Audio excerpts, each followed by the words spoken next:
তো গাইস এখন এই রাত্রিবেলা কার্তিক ফেলতে এসছে আমাদের বাড়ি এবং ফেলে ওরা সব পালিয়েছে, আর আমার বর গিয়েছে খুঁজতে ওদের কে কে দিয়েছে। তো কার্তিকটা সবে ঘরে তোলা হলো, খুব মনে ছিল যে কার্তিকটা তুলবো কি তুলবো না। তো তোমাদের সঙ্গে পুরোটাই শেয়ার করবো, দেখতে থেকো। তো আমাদের বাড়িরই পাশে কয়েকজন আছে, তারা এসে আমাদের বাড়িতে হঠাৎ করেই কার্তিক ফেলে দিয়ে গেছে।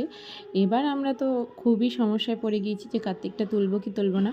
তারপরে অনেক ভাবনা চিন্তা করার পরে কার্তিককে আমরা তুললাম ঘরে। আমার শাশুড়ি মায়ে কার্তিককে তুলে নিয়ে আসলো এবং সেটাকে সুন্দর করে আমাদের যে সানসেটের মাথা আছে সেখানে রেখে দিয়েছে, কারণ তার আগে যদি ছোঁয়ালেপা হয়ে যায় তার সেই কারণেই। আর দেখো কার্তিক ঠাকুরের মুখটা কত সুন্দর। তারপরে ওই উপরে যেহেতু ঠাকুরের ছবি আছে ওখানেই রাখা হয়েছে। আর এখানে লিস্ট দেখো, একটা লিস্ট ধরিয়ে দিয়ে গেছে যেখানে মেনু ছিল শুক্তো, ডাল, ব্যাটপাঁপড় ভাজা, বাগদা চিংড়ির মালাইকারি, দই কাতলা, খাসির মাংস, দই, চাটনি, পাঁপড়, মিষ্টি, ক্ষীরকদম। আর তাছাড়া 200 টাকা হচ্ছে ওরা দাম চেয়েছে।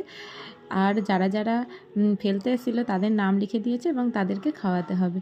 তো আমরা তো হেসেই পাগল হয়ে যাচ্ছি, আর এটা আমাদের ফার্স্ট টাইম, তাই এতটা আনন্দ হচ্ছিল আবার ভয় করছিল যে না আমরা এই যে ঠাকুরটাকে নিয়ে আসলাম এই বছরে পুজো করতে পারবো কি পারবো না, সেটাই প্রথমে ভয় করছিলাম।